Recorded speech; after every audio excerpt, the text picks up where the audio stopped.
It's Beer O'Clock on Real Ale Craft Beer. Today we're going to be taking a look at a can of Vinohradsky Pivovar number 11. This is a Czech Pilsner coming in at 4.5% ABV in a 500ml can. Kindly sent to us by our channel sponsors beersofeurope.co.uk. You can check out a link in the description box for beersofeurope.co.uk where you can go and order this beer.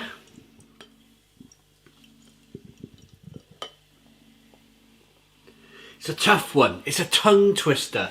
.co.uk. Did you hear that then? It was kind of like kind of like .co.uk.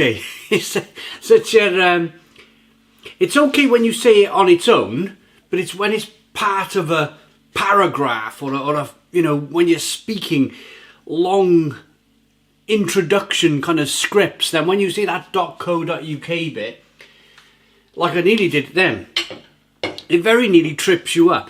So, beer in the glass. We got a 4-finger white head.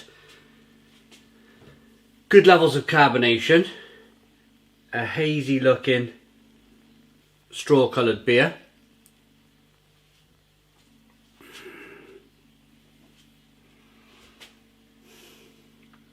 Hiding behind the glass here, I've got a really itchy nose. I didn't have an itchy nose. 2 minutes ago. I press record, start going, and all of a sudden, my nose is really itchy, and then it's gone really red. Right, good levels of carbonate. I'm still doing it. I'm just hiding behind the camera doing it. Hiding behind the beer. Good levels of carbonation. There's little bits of sediment floating around in the glass. It looks a very nice beer. Very nice beer. I do like Czech beers. I've had their kind of modern hoppy lager we reviewed recently, but I fancied reviewing something a little bit more traditional. I do like Czech Pilsners, I really do. Right, so let's get on with this review then, shall we? Let's get the aroma. Oh, there's just something about them. I just love how clean, really clean and crisp these beers are.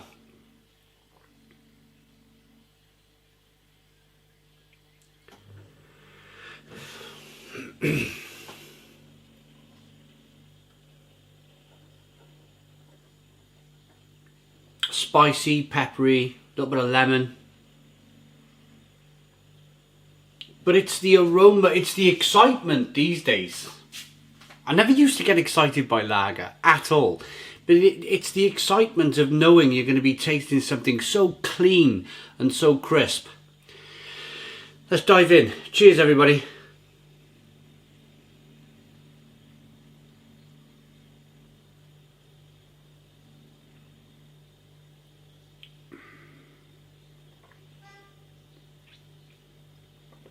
Oh, God, that's good. That's really good.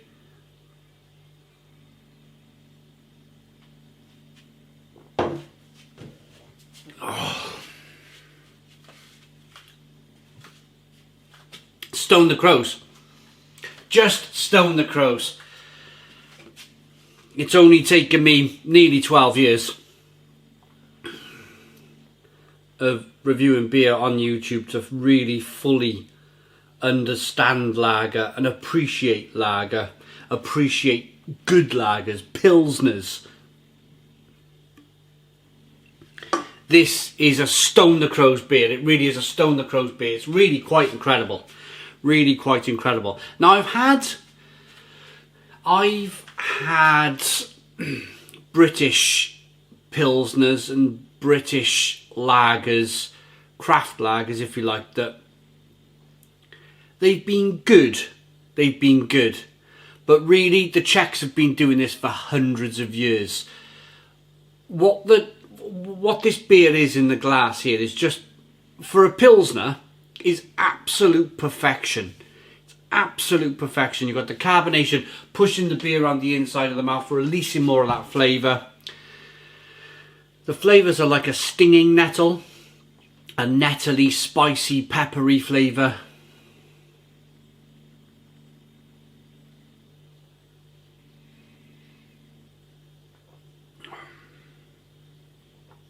touch of lemon, light, crisp, wafer-like malts, little bit of sweetness to begin with, quite a bit of bitterness on the back end, being a Czech Pilsner, but it's a slow moving bitterness. It goes from being sweet, sweet, sweet, and then the bitterness starts to build with that flavour, the pepperiness, the spiciness, the stinging nettle, the nettly flavours, which we'll get to in a moment. But then it goes over to being quite peppery and bitter on the back end. Stinging nettle. Why am I mentioning stinging nettles? Right, before the introduction of hops, however many years ago it was, I think it was about 300 or 400 years ago, maybe a little bit less, maybe a little bit more,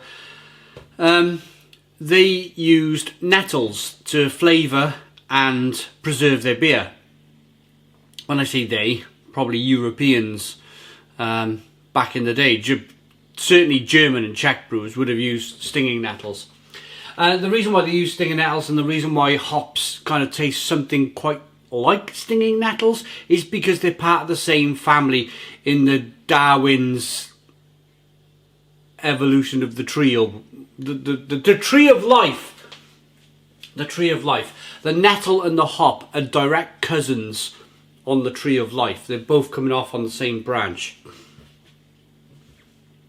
Hence the reason why a hop can taste quite nettly.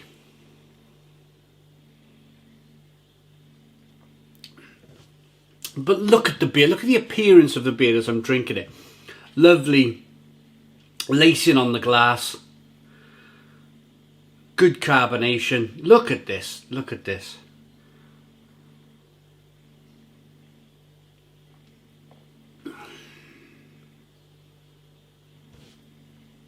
Fab. Right.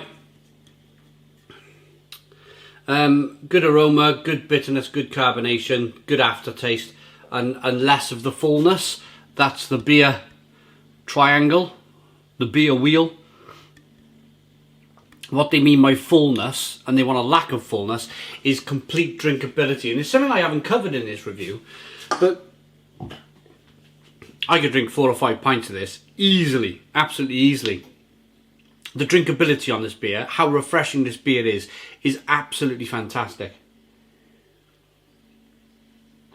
Good water quality, fantastic drinkability, yeah, really good. A Czech premium lager, pale lager, unfiltered, unpasteurized.